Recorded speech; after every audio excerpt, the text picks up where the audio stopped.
Alhamdulillahirabbil alamin. Ya, langsung silakan Mas.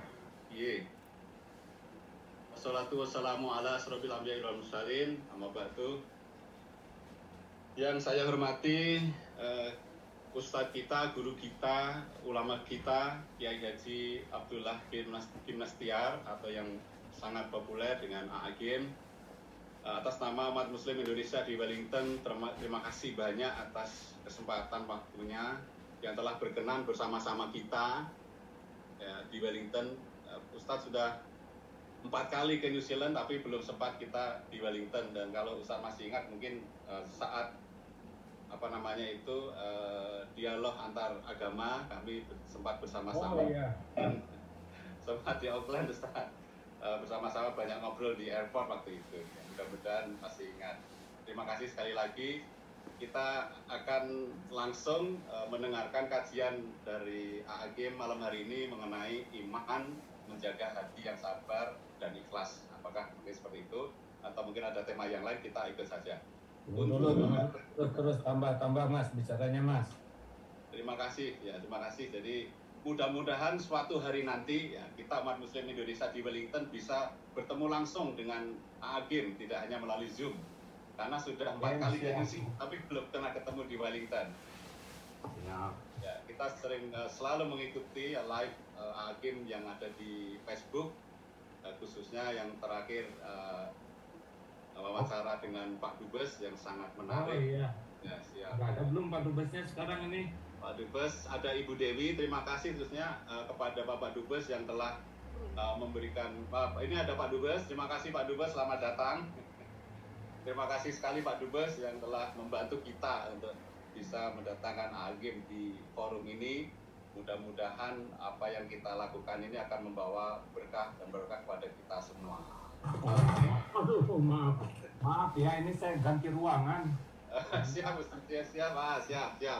Sudah standby di luar, kali ini pengen khusus. Oh siap. Ya, terima kasih.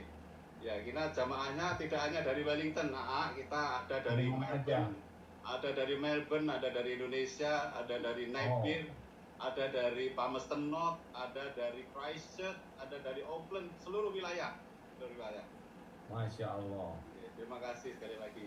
Baiklah, untuk mempersingkat waktu sepenuhnya kami serahkan kepada A'agim, monggo. Masya Allah.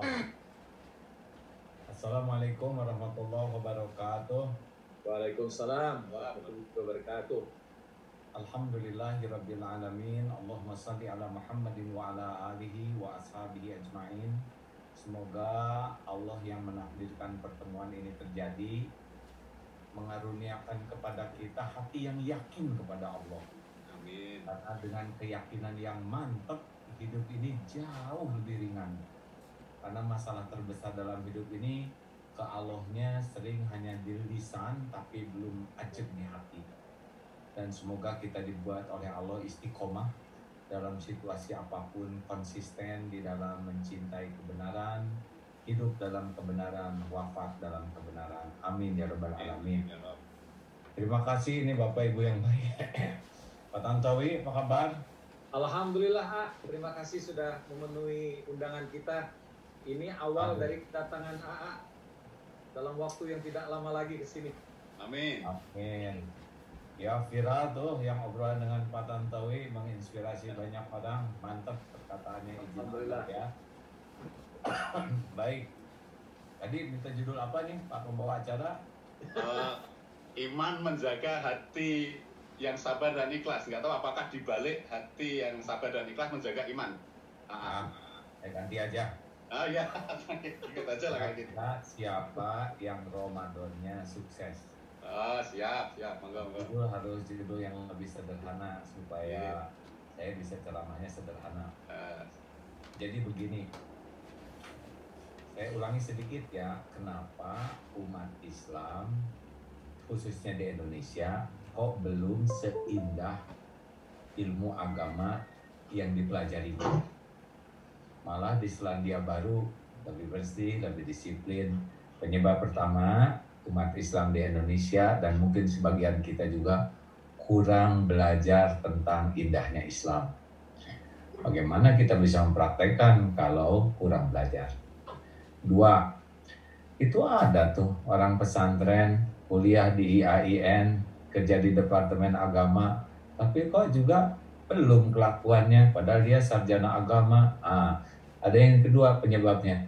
2, banyak juga orang yang belajar Islam, tapi belum bisa mempraktekkan karena salah niat. Jadi dari awal memang belajar agama itu bukan untuk dekat dengan Allah, tapi dekat dengan dunia. Ingin punya gelar, punya pangkat, gaji besar, jabatan. Hanya itu yang jadi tujuannya dari belajar Islam. Belajar ngaji, ingin jadi qari'ah internasional. Jadi tidak nyambung kepada Allah, tapi baru nyambungnya kepada dunia. Halo? Ya, halo Ustaz. Kalau salah niat bermasalah nanti di dalam pengamalannya, karena niat itu menentukan. Nanti saya cerita sedikit ya betapa orang banyak yang ilmunya banyak tapi tidak bisa mengamalkan ilmunya karena kurang berkah. Nah, ada yang ketiga penyebabnya adalah ilusi ilmu. Di Indonesia banyak sarjana Islam, banyak lulusan pesantren, banyak yang juga berpengetahuan tentang Islam. Tapi suka terjebak oleh ilmu, seakan-akan dengan tahu dia sudah mengamalkan. Hati-hati ya, jangan suka ngomongin orang kayak dia tuh. Dia tuh orangnya kerjanya ngomongin orang. Padahal ngomongin orang tuh haram. Dalilnya surat Al-Hujurat ayat 12. Oh, dia benar tahu dalilnya kan? Padahal dia lagi ngomongin orang. Sama ya enggak? Nah, tapi dia berasa benar dengan ilmunya. Pada saat yang sama dia pun tidak mempraktekkan. Sabar dong jadi orang. Sabar kamu tuh. Innallaha ma'as-sabirin. Sesungguhnya Allah itu bersama orang yang sabar. Sabar. Nah, ya keluar dalilnya. Tapi gak cocok. Halo? Kenapa ketawanya menjiwai gini ya? Kita sering mengeluarkan ilmu agama, bahkan dalil agama, tapi bukan untuk kepentingan kita amalkan. Kita sering mengatakan kebersihan sebagian dari iman. Pernah ada seseorang minum sambil jongkok. Kenapa minum sambil jongkok? Ya kan sunnah Nabi, minum sambil duduk. Beres minum, botolnya dilempar. Itu sunnah siapa ngelempar botol? Nah, itu ketiga, namanya ilusi ilmu. Ada lagi yang keempat. Yang keempat, karena banyak umat Islam yang juga ibadah, sholat, saum, baca Quran, umroh, sedekah, tapi fokusnya hanya ke amalan lahiriah. Dia sholat, dia ke masjid, tapi nggak khusyuk dan tidak merasa bersalah dengan sholatnya tidak khusyuk. Dah aja asal dia udah sholat, dah senang, udah beres aja kewajiban. Sholatnya tidak khusyuk, dia sedekah, tapi dia tidak menyadari apa sedekahnya itu ikhlas atau tidak. Yang penting dia sudah berbuat secara fisik. Dia ngaji, tapi dia tidak tahu apa yang dibacanya itu apa, apakah ngerti atau tidak, mengamalkan atau tidak, tapi sudah puas hanya dengan amalan lahiriah. Halo? Silakan Masih.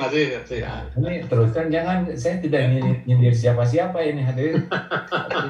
Sebagian mulai tertekan. Jadi ada yang semangat Islamnya mau, wah pokoknya sering, tapi di masjid saling mendengki, kadang diri sombong. Nah ini yang paling parah. Ada yang kelima, ada yang belajar agama dan juga beribadah, tapi jadi penyakit hati. Jadi sombong, jadi ujub, merasa lebih soleh dari yang lain, kerjanya menghina, merendahkan orang lain, kemudian suka sekali kalau dia diperlakukan spesial karena ibadah dan ilmu agamanya. Nah, inilah yang paling fatal. Padahal, lanjut nih. Lanjut. Nah, Rasulullah SAW bersabda begini, Innallaha la yanzuru ila suwarikum wa amwalikum walakin yanzuru ila qulubikum wa a'malikum. Sesungguhnya Allah tidak melihat rupa dan hartamu, tapi Allah melihat hati dan amalmu. Apa hadirin yang dilihat Allah apa? Hati dan amal. Nah, jadi belajar agama dan beribadah itu ujungnya hatinya jadi bersih, jadi baik. Yang berjumpa dengan Allah itu bukan yang banyak sholatnya aja. Yang berjumpa dengan Allah itu dalam surat Asy-Syu'ara ayat 88-89. Yauma la yanfa'u malu wala banun illa man atallaha biqalbin salim. Ingatlah hari tiada manfaat harta dan anak-anakmu kecuali orang yang menghadap Allah biqalbin salim, dengan hati yang bersih, hati yang selamat, hati yang sehat. Nah, gitu, jelas? Jelas. Alhamdulillah, demikianlah hadirin sekalian. Saya tidak nyangka ya, baru juga beberapa menit sudah jelas ya proses. Nah, hati itu dibagi 3. Satu namanya qalbun mayyit, yaitu hati yang mati. Dia fisiknya manusia, tapi kalau orang hatinya mati, maka Tuhannya itu adalah nafsu. Nah, sekarang kita lihat nih di Indonesia orang-orang yang hatinya mati nampak, yaitu yang suka korupsi bansos. Orang kelaparan, dia ambil itu. Nah, itu sudah mati. Dia badannya manusia, tapi lebih kejam dari binatang. Karena binatang tidak bisa korupsi seperti itu. Binatang tuh hanya insting aja kalau berbuat jelek. Yang kedua namanya qalbun marid, yaitu orang yang hatinya berpenyakit, sakit. Apa cirinya? Orang yang hatinya sakit cirinya tuh tidak pernah tenang. Galau, gelisah, takut, bingung, stres, pokoknya walaupun segala ada, tapi tidak ada ketenangan dalam hidupnya tuh. Kasur empuk, nggak tidur, ya. Mobil bagus, nggak bisa nyaman, nggak ada aja ketenangan. Nah, ini Allah sebetulnya yang ngasih alarm. Nah, yang ketiga adalah qalbun salim, hati yang selamat, sehat, bersih. Nah, kalau yang ketiga ini orangnya tenang, bahagia, aduh, mau susah, mau senang, dipuji, dicaci, ada, tiada, diangkat, diturunkan, apapun aja karena dia mengerti bagaimana menyikapinya. Pertanyaannya, bapak-bapak dan ibu-ibu kira-kira yang mana? Qalbun mayyit, qalbun marid, qalbun salim. Ayo, jawab. Silakan yang mau jawab nih. Kok nyuruh yang lain? Ayo jawab. Tadi saya terus nih, Ustaz. Gak apa-apa, ya yang saya juga. Ayo jawab. Mayyit, marid, salim. Aduh. Ayo sih. Insya Allah yang bagus, Ustaz. Salim. Ini Salim. qalbun salim ya? Ya, maunya. Saya lupa ngasih tahu bahwa ciri-ciri qalbun pengennya qalbun salim, Pak. Nah, ciri-ciri hati yang berpenyakit itu tidak ngaku, hadir. Nggak salah ini jadinya. Duh, saya minta maaf. Ramadan dosa nih. Kalau badan yang sakit kita ngaku ke dokter, mau diobatin, mau bayar, mau dioperasi, mau tanya. Tapi hati yang berpenyakit nggak mau ngaku. Dikasih tahu aja ngambek. Coba lihat, Pak maaf ya Bapak tuh sombong. Apa kamu digaplok? Bapak maaf ya, sejujurnya saya lihat Bapak tuh pelit Pak, kedukut, buntut kasir, cap jahe, ngambek. Nah, orang-orang yang berpenyakit hati itu ciri khasnya adalah tidak mau ngaku. Ngakunya mah soleh, begitu. Maaf ya, saya yang salah. Saya salah tadi, hanya jebakan. Udahan, lanjutkan jangan ini. Lanjut. Nah, Rasulullah SAW bersabda begini, ala inna fil jasadi mudghah, idza saluhat saluhal jasadu kulluh wa idza fasadat fasadal jasadu kulluh ala wahyal qalbu. Ketahuilah dalam jasad ini ada sesuatu segumpal daging. Kalau dia baik, baik seluruh tubuhnya. Kalau dia jelek, jelek seluruh tubuhnya. Itulah yang dinamakan qalbu. Nah, kita juga kalau hati sedih, semua nampak kesedihannya, benar? Kalau hati gembira, nampak. Hati jengkel, nampak. sayangnya kita tuh nyaris nggak belajar ilmu hati.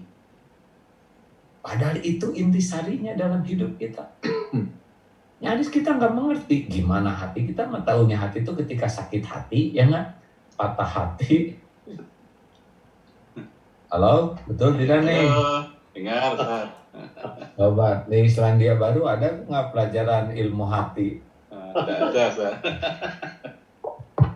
Nah, sekarang saya mau ngasih tahu ada penyakit hati yang harus wajib kita tahu. Namanya penyakit shimuntaki'u jidun. Bingung. Karena ini jarang dengar kan, tidak ada di kitab manapun, karena ngarang aja ini namanya ya. Shi-nya syirik, mu-nya munafik, tak-nya takabur, ki-nya dengki, u-nya ujub, cidun cinta dunia. Ayo, siapa yang hafal hadiahnya umroh dibayarin bebas. Boleh diulang dulu sekali, Ustaz. Si-nya sirik, ya, sirik. Shi ada sirik. Ya, sirik. Mu-nya Munafik, takabur, dengki, dan ujub itu yang utama. Cidun cinta dunia. Cinta dunia. Nah, apa ciri orang yang syirik? Kita tidak akan menyembah berhala. Kita tidak akan menyembah pohon.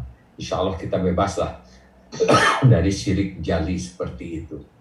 Tapi ada syirik lain yang kita lakukan, yaitu menyembah penilaian orang.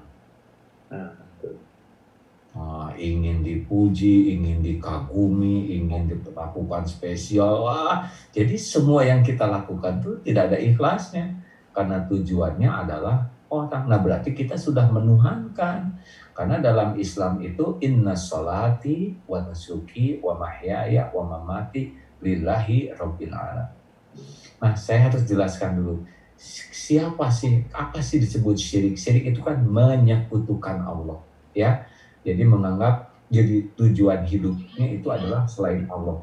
La ilaha illallah itu tiada Tuhan selain Allah. Nah, orang syirik itu ada Tuhan yang lain selain Allah. Apa cirinya ilah? Yang mendominasi hati, mendominasi pikiran, mendominasi dirinya, sehingga ingat terus, lengket, lekat di hatinya, kepikiran setiap saat, selalu diomongin, pengen selalu bersamanya, takut jauh darinya, mau berkorban apapun untuknya. Nya ini siapa? Ada yang harta, ada yang siang malam tuh waduh, ada yang gelar, terus aja itu aja yang dipikir tuh gelar. Ada yang pangkat, ada yang jabatan. Musim mutasi itu kalau di pegawai negeri katanya kayak musim mutilasi yang tegang sekali. Padahal takdir mah nggak pernah ada yang ketukar, ya nggak? Kata siapa ada takdir kita nggak tahu itu Pak Tantowi jadi dubes, ya nggak? Pikir siapa yang nyangka Agim bakal jadi kiai? Enggak, kalau reuni itu teman-teman tuh pada minta maaf karena dulu ngegangguin saya. Rata-rata mereka ngomong gini, ya dulu mah nggak ada gelagat sama sekali katanya bakal jadi kiai. Nah, aduh, saya ngumpulin tenaga nih sampai bisa ngomong gini itu supaya semangat semuanya ya. Nah, jadi ada yang pangkat, jabatan, ada yang popularitas. Demi follower tuh, waduh, siap malam mikirin follower, like. Siapa tuh yang sudah main piring gitu? Udah waktu buka apa? Udah lewat. Udah lewat. Mau izin, ini mau di mute dulu, please. Yeah. Oh, nggak apa-apa lah. Enggak, Ustaz. Lalu, ya, ada yang suami jadi Tuhannya tuh. Pokoknya dia segalanya demi suami saya adalah segala-gala. Pokoknya suami dia buat demi suami. Cirinya apa? Ya udah aja, dibanding Allah itu yang ada di hati itu ya suami. Makanya istri yang menuhankan suami itu tidak akan pernah bahagia. Karena Allah tidak suka, ya enggak? Jadi kalau ada seorang istri mengatakan, oh my husband, you are my everything, nggak akan bahagia tuh, yakin. Karena dia sudah menuhankan suaminya. Ada juga suami yang menuhankan istrinya, ada tuh. Selain sangat berharap, juga sangat takut. Mungkin pernah dengar. Serius kan? Kan menuhankan tuh cirinya dua, sangat berharap dan sangat takut. Pernah dengar nggak Pak Tantowi kisah yang nikah itu? Kan kalau manusia nikah, orang-orang berdatangan, salaman. Kalau ya, tapi kalau binatang nikah, terutama singa nikah, binatang lain tidak boleh mendekat. Nah, tiba-tiba kucing mendekat, singa marah. Pas mau dipukul, kata kucing, singa jangan emosi, saya harus ngomong. Apa? Kata singa. Kucing berbisik, singa langsung pucat. Apa kata kucing? Singa, jangan sombong kamu ya. Saya ini dulunya singa, tapi sesudah nikah jadi kucing.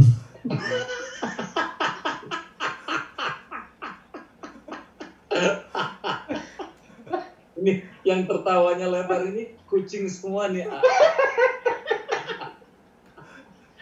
Ini udah mengeong begitu. Memang kedengarannya ketawa, tapi kedengarannya ke sini jadi eong. Di kantor memang dubes, pulang ke rumah mah eong. Di kantor singa. TNI juga begitu, di kantor pakai loreng TNI, mau ke rumah ganti pakai loreng kucing. Dosa, nggak boleh ngomongin orang. Iya, itu masih di tengah puasa. Kalau kami udah buka puasa, boleh ngomong sembarangan. Nah, jadi makin berharap dan makin takut kepada sesuatu, itu bisa jadi ilah. Yang takut ke atasan, takut berlebihan, itu udah bisa jadi ilah. Nah, makanya tolong, kalau kita ingin bahagia, tidak boleh ada yang mendominasi hati. Caranya bagaimana? Nah, ketika kita ingat yang mendominasi itu, kita jadi ingat lagi kepada yang mendominasi. Apa yang kita ingat itu? Kan prinsip orang stres itu adalah kebanyakan mikir, kurang zikir. Coba ulangi apa? Kebanyakan mikir, kurang zikir. Nah, itu pasti stres tuh. Jadi harusnya bagaimana? Harusnya bagaimana? Nggak usah mikir, banyak zikir. Itu lucu orang Selandia Baru. Masa harusnya banyak zikir, kurang mikir? Salah. Harusnya tiap mikir jadi zikir. Nah, jadi ingat harta, ingat Allah yang membagikan. Ingat COVID, ingat Allah yang menciptakan. Ingat suami, ingat Allah yang menguasai suami. Gitu. Ingat anak, ingat Allah yang menciptakan dan menggenggam. Ingat kesehatan tubuh, ingat Allah yang menguasai diri kita. Nah, makin kita lambat ingat ke Allahnya, maka Allah berikan alarm namanya gelisah. Nah, jadi kalau kita lagi nggak enak hati, itu udah peringatan dari Allah. Ada yang salah. Maaf nih, saya sedang kena GERD ini. Nah, begitulah. Jadi jelas ya. Hati-hati nih.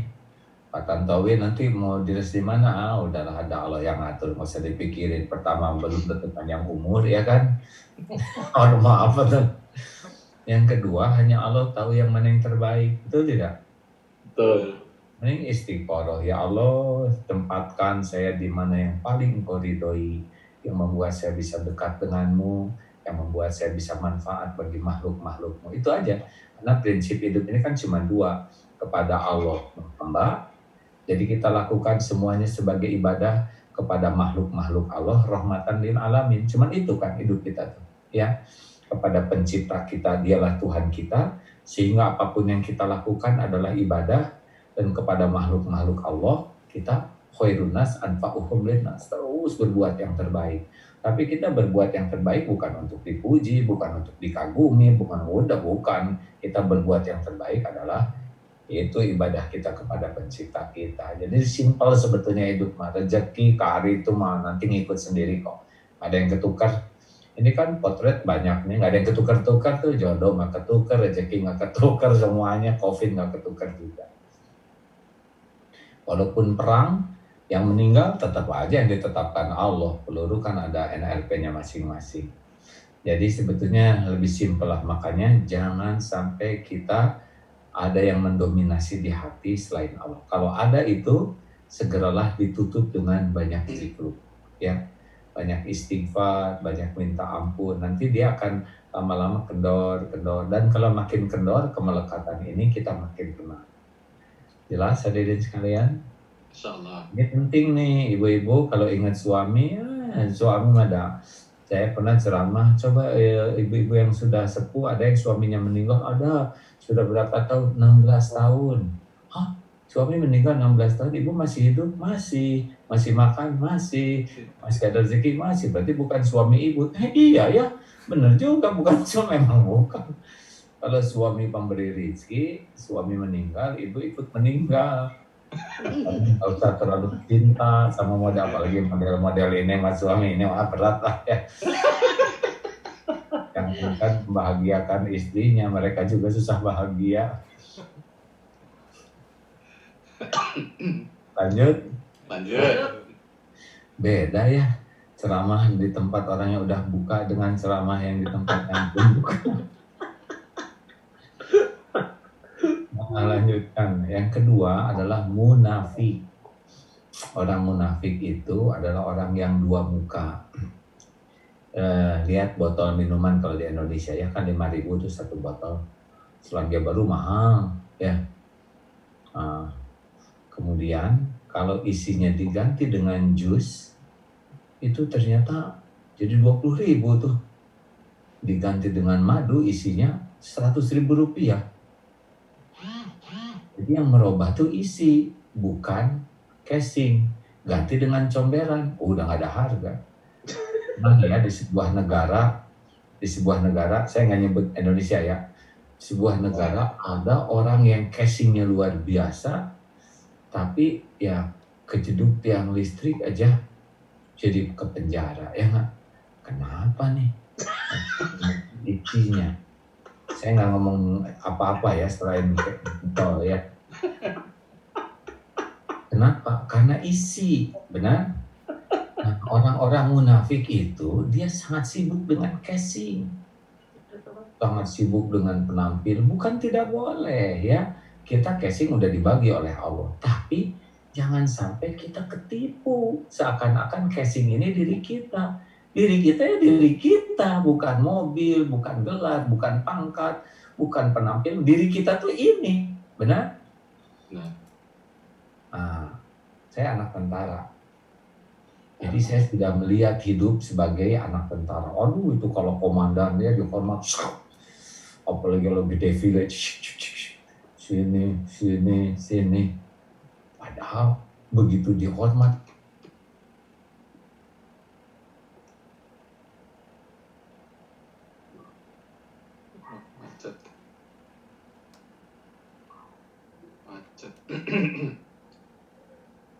ya mohon maaf sepertinya ada gangguan ini dari Indonesia.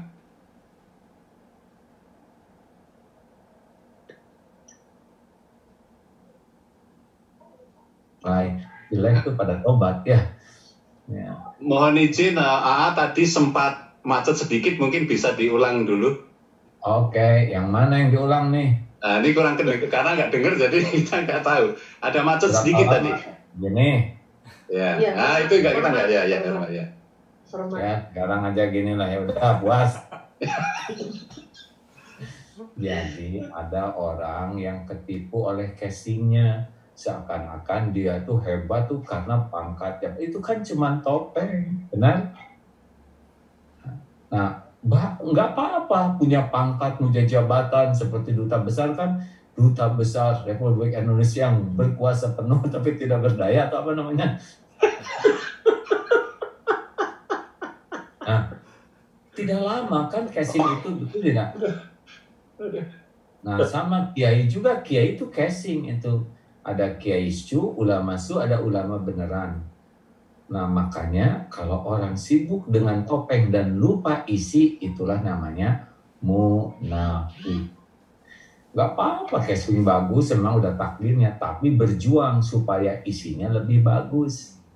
Jenderal Sudirman tuh jenderal paling ringkih, sakit-sakitan, meninggal, tapi sampai sekarang disegani di Indonesia ini, benar?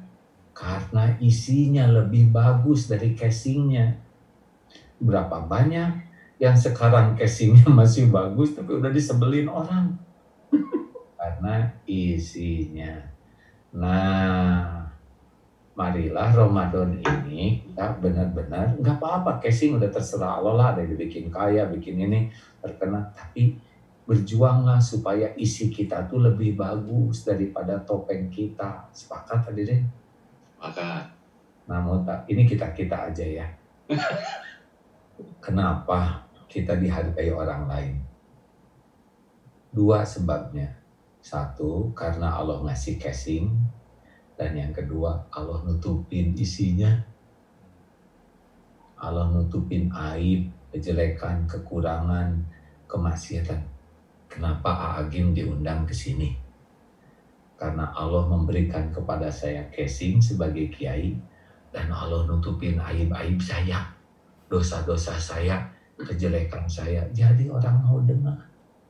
Kalau casing diambil hilang, kalau aib dibuka jatuh.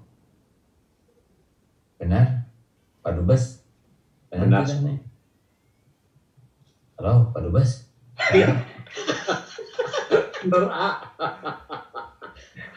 Ini tambah yang salah pakai ngundang saya nih. Kemarin ada kelompok ulama Pak ngundang saya ceramah di ini, para ulama pas ceramah ini juga mirip Pak. Wah si AA katanya sebelum dengar ceramah kami keren, nah sekarang jadi kayak penjahat semua. Ya ada kita makan dihargai orang karena 2 itu. Allah ngasih casing, Allah nutupin isi. Nah orang yang munafik itu nggak mau ngaku tuh isinya jelek. Nah, orang yang baik itu tidak usah kita buka isi kita ya, tapi terus tobat, kita perbaiki dari waktu ke waktu, benar? Berlomba terus sampai kalau nanti casing ini diambil, oh ternyata isinya lebih bagus, gitu. Jangan sampai ketika casing diambil tuh kali jijai sekali gitu. Nah yang ketiga takabur, penyakitnya takabur. Orang sombong itu lawannya tawadu. Orang sombong itu cirinya 2, batarul haq wa ghamtun nas, mendustakan kebenaran dan menganggap remeh orang lain. Jadi orang-orang sombong tuh nggak suka sama namanya agama, walaupun dia miskin nggak suka karena dia nggak suka kepada kebenaran, nggak suka dekat sama ulama, dengar pengajian. Daripada baca Quran nih baca ensiklopedia, itu dia sombong gitu. Karena dia tidak menyukai Allah penciptanya, Nabi tentu enggak. Hati-hati nih Bapak Ibu yang jarang mau belajar agama tuh salah satu ciri ketakaburan. Nah dan juga orang yang sombong tuh nggak mau dikasih nasihat, masukan, saran, apalagi kritik. Anehnya tiap sholat dia berdoa, ihdinas siratal mustaqim, tunjukkan jalan yang lurus. Tapi ketika ada yang nunjukin ngamuk dia, aneh. Makanya hati-hati nih orang-orang yang tidak suka kepada koreksi. Itu mah orang-orang yang mendustakan apa yang dia minta. Dan yang ciri lainnya. Halo? Ya halo. Nah, masih ada. Putus barusan sebentar nggak nih? Ya sedikit. Saya lanjutkan ya. Lanjut. Dan jangan menganggap remeh orang lain. Karena kita nggak ada orang lain, nggak bisa. Kan? Coba penting mana atasan atau bawahan? Jawab. Sekarang aja ke kantor. Pakai bawahan aja. Paling masuk angin. Nah, saya nggak boleh lanjutin dosa nih. Nah kita ini nggak bisa tanpa orang lain. nyukur rambut aja, nyukur sendiri memalukan Pak Trondol. Kita perlu orang lain adalah tidak boleh menganggap remeh orang lain. Lihat yang lebih muda, orang ini lebih muda dari saya, berarti dosanya lebih sedikit. Lihat yang udah tua, oh ini udah tua nih berarti amalnya lebih banyak. Tuh, lihat orang yang bikin dosa, jangan-jangan ini dosa yang mengantarkan tobat nasuha. Lihat yang non-Islam, siapa tahu besok lusa Allah ngasih hidayah. Kita mah nggak boleh ngeremehin siapa-siapa, mau ngapain. Kita sopan ke setiap orang tuh enak. Nabi Muhammad tuh kalau orang datang jumpa dengan beliau, pulangnya pasti pikirannya sama. Saya adalah orang yang spesial. Kenapa? Karena Nabi kalau ketemu orang tuh atensinya full. Raut muka, postur, mendengar, menyimak. Kemudian kalau melucu, beliau ikut senyum. Kalau berita sedih, beliau ikut prihatin. Jadi orang yang ada di hadapannya tuh kayak Surya Kanta tuh, fokus kaca pembesar tuh. Jadi terbakar oleh rasa hormat, kecintaan, kerinduan. Karena atensinya maksimal. Lah kita dengan anak aja nggak begitu. Apa kabar nah? Kamu lagi apa? Bapak doakan kalian supaya jadi manusia bertakwa ya. Sesuai dengan badan dekat, hati jauh. Nggak pernah. Sampai kan ada seorang suami yang kagum ke istrinya. Ada tahu ceritanya belum? Belum. Tidur di tempat tidur bareng. Terus istrinya pamitan, saya tidur duluan ya Pak. Gitu. Dia silakan Bu. Tutup aja pakai selimut. Tiba-tiba wajahnya bercahaya. Sampai suami langsung nge-WA ke Ustadz. Ustadz, apa amalan istri saya ya? Wajahnya bercahaya walaupun ditutup selimut. Iya ada WA dong. Tapi enggak ngerti ya. Malah WA gitu. Ada sinarnya. Memang guru tingkat tinggi perlu kedalaman berpikir. Harus. Nah, begitulah. Nah, saya 3 penyakit ini aja yang paling fatal nih ya. Nah, kalau dengki satu lagi yaitu orang yang SMS, susah melihat orang senang, senang melihat orang susah. Temen naik pangkat, dia naik pensi. Jadi ada orang yang hidupnya itu memikirkan takdir orang. Padahal tiap orang punya garis hidup masing-masing. Jangankan satu angkatan, seibu sebapak saja, beda-beda garisnya, ya kan? Mau ngapain kita mikirin takdir orang? Dan gak akan berubah. Mau jengkel sakar kebok, nih kemarin pilpres. Kalau saya sih yakin bahwa yang menentukan jabatan si Allah, surat Ali Imran ayat 26 ya. Nyoblos, tapi tergantung Allah takdir yang mana, dan gak usah pusing ya. Tapi yang kebawa ke hati, lama-lama jengkelnya seumur-umur, capek ya. Udahlah, biasa-biasa. Lebaran, gak usah ngebanding-banding satu sama lain. Ada coupling takdir masing-masing. Yang penting mensyukuri yang ada, ikut prihatin dengan keadaan orang lain. Ya, kita tukar pikiran. Belum tukar pikiran, Pak Budi, izin Pak Budi. Silakan Pak Dubes. Pak Dubes. Ya, pertama-tama saya ucapkan terima kasih kepada UMI, Umat Muslim Indonesia Wellington, yang terus setiap hari melakukan kultum menjelang berbuka puasa.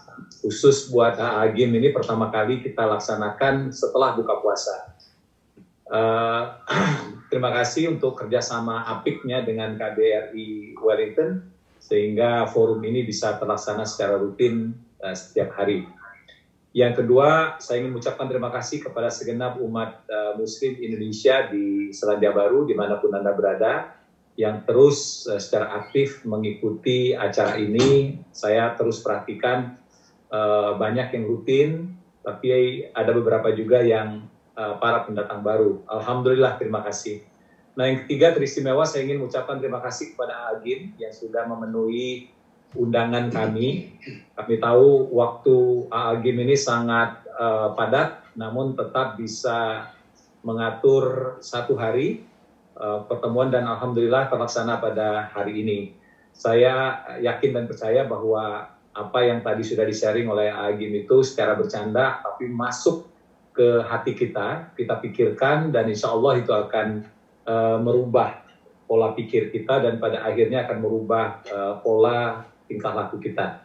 Yang paling akhirnya Agim, saya terpaksa harus pamit karena 6.30 sudah ditunggu untuk satu webinar di mana saya diminta untuk menjadi pembicara. Topiknya adalah pelaksanaan HAM di Selandia Baru pada saat terjadi pandemik.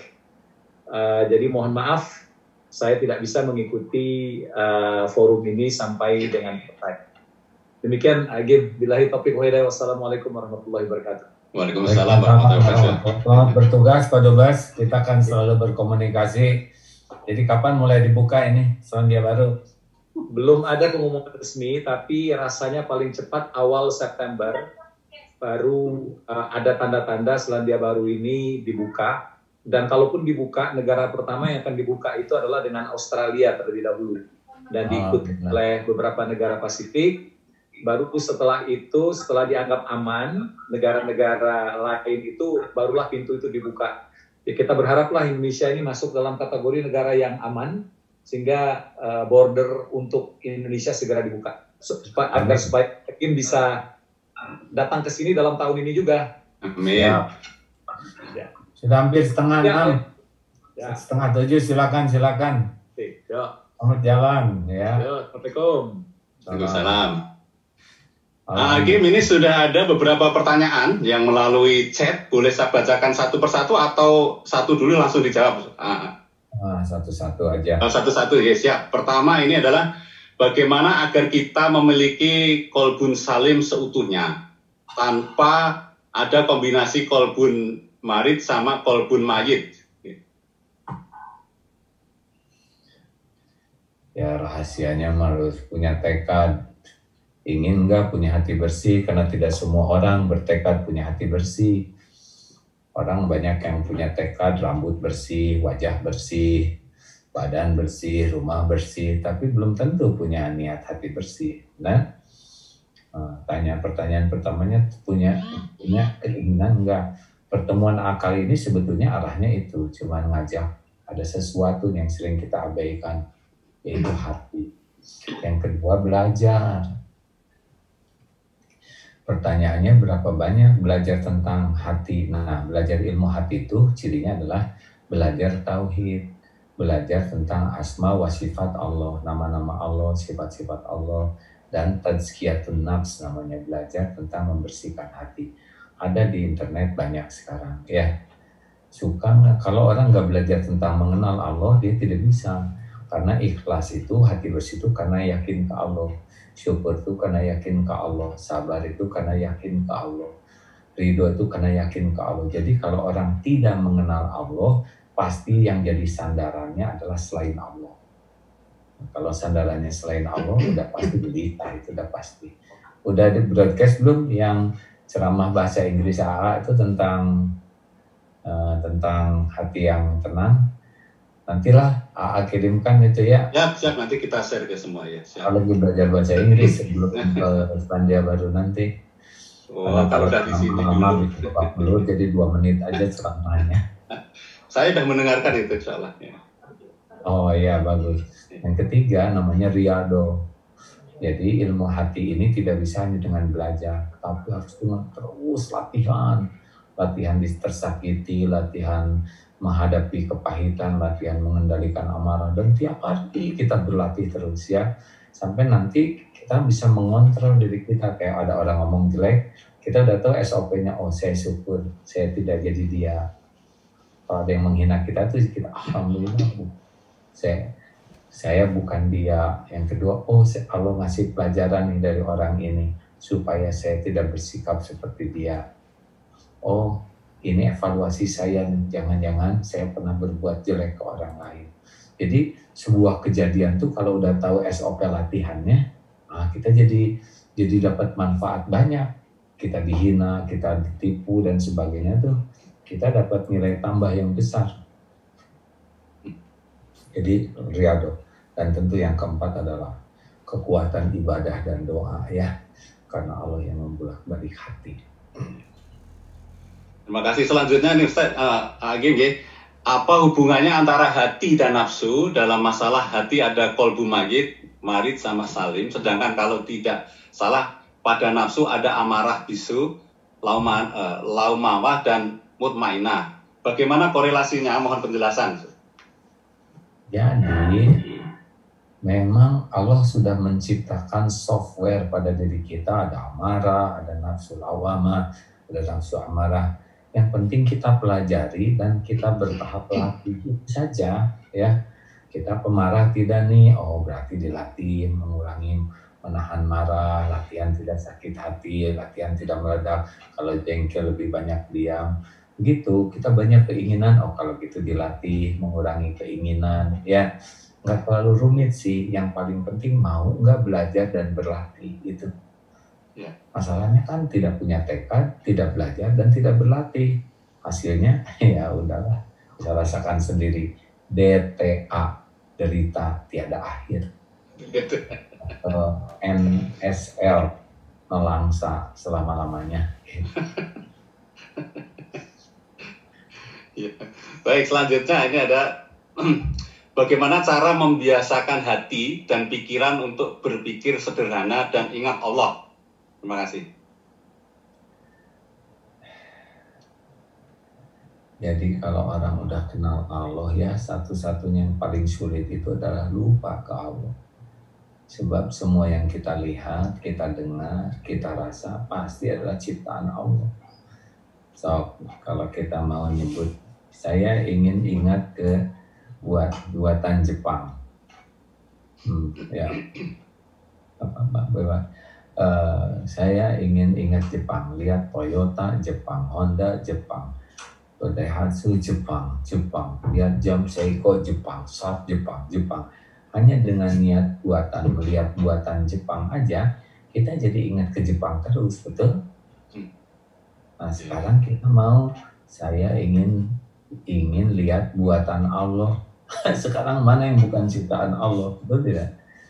Nanti lihat istri aja, ya Allah ini ciptaanmu, ini milikmu. Lihat anak begitu, lihat kucing, lihat langit, lihat pohon, lihat nanti kemana-mana kita tuh ya Allah. Semua ciptaanmu, semua milikmu, semua dalam genggamanmu.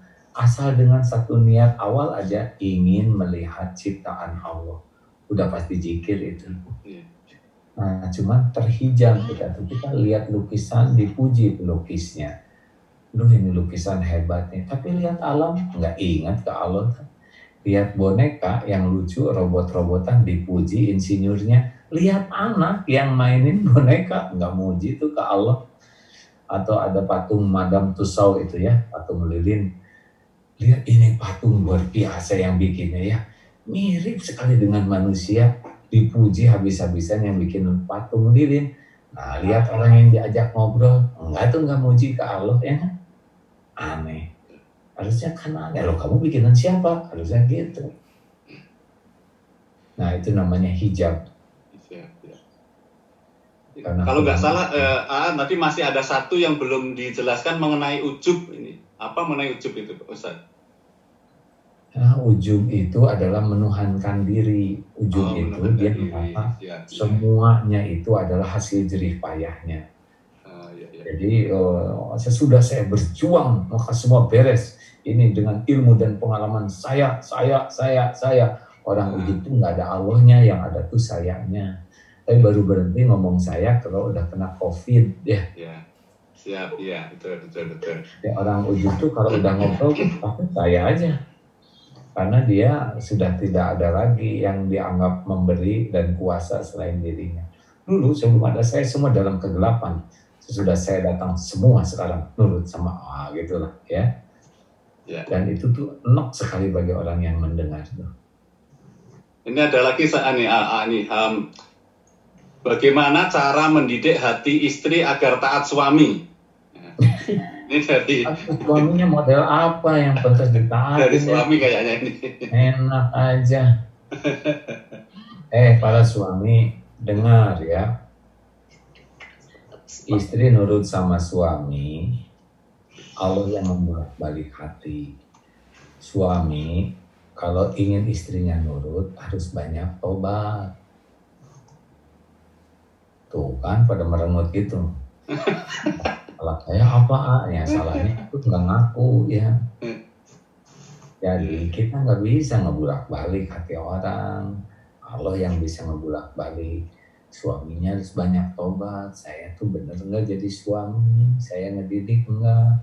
Saya ngasih contoh apa. Makin banyak tobat, terserah Allah nanti mau dibikin baik atau tidak. Dan sekarang Bapak nasihatin istri, sabar kamu, jadi orang innallaha ma'as-sabirin. Pada saat yang sama juga istri tahu ini cuma omong doang. Atadom walakal jannah. Jangan marah-marah kamu kalau pengen masuk surga. Cara yang paling gampang menjatuhkan harga diri adalah tidak cocoknya perkataan, perbuatan, dan hati. Ya. Baik AA, ini kalau yang ada di chat sudah habis, apakah diperkenankan dari jamaah untuk menanyakan atau tidak? Ini kalau 1 jam yang diajukan oleh tim itu tinggal 7 menit AA. Ya silakan, itu ada bapak-bapak sepuh tuh jangan nanya aja, kasih saya masukan, nasihat. Oke. Baik, silakan dari jamaah mungkin 1 dulu aja ya. 1 dulu, tapi mohon perhatian tidak banyak cerita, langsung pertanyaan aja karena memang waktunya tidak banyak. Oke, silakan. Bisa tanya Pak Budi? Silakan Pak, ya. Pak Hasan, silakan. Langsung tanya aja Pak ya. Assalamualaikum Pak Ustaz. Mau tanya aja, itu kalau kita menerima kenyataan kebaikan ya, maksudnya sesuai dengan harapan, sementara kalau kegagalan itu kita sulit untuk menerima, untuk ikhlas Pak Ustadz Agim. Itu bagaimana kita menyikapinya itu supaya lebih baik? Ya. Jadi salah satu ciri orang bertauhid mengenal Allah adalah dia ridho kepada takdir. Paman rodiya falahu ridho. Barang siapa yang ridho kepada ketentuan Allah, Allah ridho kepadanya. Waman sakhito falahu suktu. Barang siapa yang marah, tidak mau nerima takdir, Allah pun murka kepadanya. Nah, salah satu bentuk ketidaksukaan Allah adalah hatinya menjadi tidak tenang. Kalau kita disukai Allah, Allah nurunkan sakinah ke hati kita. Nah, jadi dan kita jengkel juga nggak akan ngerubah. Makanya salah satu ciri orang yang tauhidnya bagus adalah ridho ke takdir. Kita harus ikhtiar, ikhris ala ma yanfa'u wasta'in billah. All out lah dengan apa yang manfaat bagimu. Nih kalau punya cita-cita. Dan mintalah tolong kepada Allah. Dan janganlah kamu lemah. Tapi bila sesuatu telah terjadi, janganlah engkau mengatakan, seandainya begini pasti begini. Tidak boleh. Katakanlah qadarullahu wa ma syaa fa'al. Allah, ini sudah takdir Allah. Allah melakukan apa yang dikehendakinya. Terima ya. Kalau mesti jadi bubur, terima sambil cari cakwe ayam kata potong. Jadi bubur ayam ya. Terima kasih Ustaz. Karena bergerak. Oke, baik, satu pertanyaan lagi dari chat itu, bagaimana caranya kita berzikir kepada Allah yang bisa menenteramkan hati? Bagaimana zikir yang baik yang kepada Allah yang bisa menenteramkan hati? Zikir yang menenteramkan hati tidak hanya di lisan, tapi sampai ke keyakinan. Misalkan gini ya, ya Razak, wahai Allah yang maha mendengar, yang maha memberi rezeki. Ya Sami, wahai yang maha mendengar. Ya Bashir, wahai yang maha melihat. Dan pada waktu zikir ini kita yakin ini Allah lagi melihat kita, Allah lagi memperhatikan kita, Allah lagi menyaksikan apa yang kita lakukan. Yakin Allah penguasa segalanya. Jadi sambil mulut berucap, hati itu yakin. Nah ini yang paling nikmat tuh ya. Kayak lagi begini itu kita yakin ya Allah mendengarkan, malaikat lagi mencatat walaupun kita tidak bisa lihat. Nah kalau tertarik tarik ilmu ini udah buka aja itu medsos AA ya. Siap ya. Di YouTube AA Gym atau di Facebook, Twitter, di apa. Kalau ada yang manfaat, pilih aja judulnya di sana. Siap. Karena orang-orang non-Islam aja katanya pada membuka ini gitu. Ya. Setiap hari saya selalu lihat. Ini satu lagi Ustaz nih, pertanyaan yang sangat bagus nih. Bapak saya agnostik, percaya Tuhan tapi nggak percaya agama. Tapi segala tindak lakunya Islami, rajin beramal, suka menolong, dan hatinya bersih. Kadang-kadang kepikiran bagaimana nanti kalau beliau meninggal, apa yang bisa kami anak-anaknya lakukan untuk membantu beliau. Tobat, anak-anaknya tobat. Minta ampun ke Allah karena mungkin doanya kurang, kasih sayangnya kurang, perhatiannya kurang. Gampang kok ngebulak-balik hati. Kalau anak-anaknya sholatnya bagus, sujudnya lama, air matanya ke Allah menghibah, tinggal dibalikin aja hatinya oleh Allah, ya kan? Itu bapak yang begitu dititipkan ke anak-anaknya. Kalau untuk membersihkan hati kita sendiri itu bagaimana? Sekarang kan hati kita ini sering tergoda oleh sesuatu, katakanlah ingin malas atau seperti itu. Bagaimana untuk membersihkan hati kita sendiri nih Ustaz?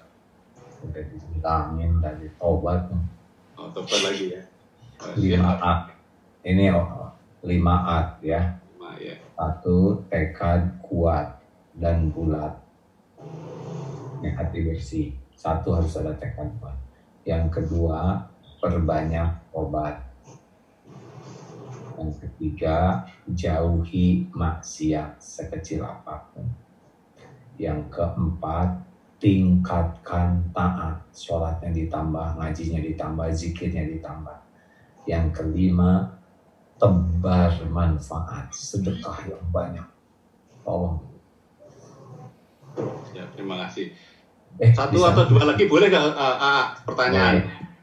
Silakan dari jamaah, silakan yang tadi sudah ini dari Mila tadi, Mbak Mila, monggo.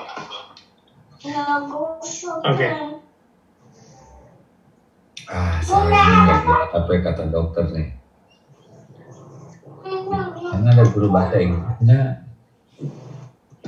Ada, Ustaz. Bisa? Silakan. Udah, mungkin. 1 menit lagi. Kalau gitu ya. Ya, kalau gitu mohon mikrofonnya dimatikan dulu. Karena waktu A sudah tidak ada lagi, jadi kita mohon doa dari A saja terakhir untuk penutup. Mohon izin A, mohon doanya. Allahumma sholli ala Muhammad wa ala alihi wa ashabihi ajma'in. Duhai Allah yang maha menatap, yang maha mendengar, yang mengatur semua ini terjadi, yang maha tahu siapa diri kami yang sesungguhnya. Ampuni kami Allah, ampuni sebanyak apapun dosa kami. Amin. Sehitam apapun kehidupan pernah kami jalani. Hapuskan aib-aib yang kami sembunyikan selama ini. Ampuni kezaliman kami kepada orang tua, kezaliman kami kepada keluarga. Ampuni kezaliman kami kepada orang-orang yang berbuat baik kepada kami. Ampuni kezaliman kami kepada kaum duafa. Bersihkan hati kami dari kemusyrikan, ya Allah. Bersihkan hidup kami dari kemunafikan, dari kesombongan, dari kedengkian, dari ujub. Karuniakan kepada kami qalbun salim. Indahkan hidup kami dengan indahnya akhlak kami. Indahkan akhlak kami dengan indahnya hati kami. Rabbana, terima semua amal-amal.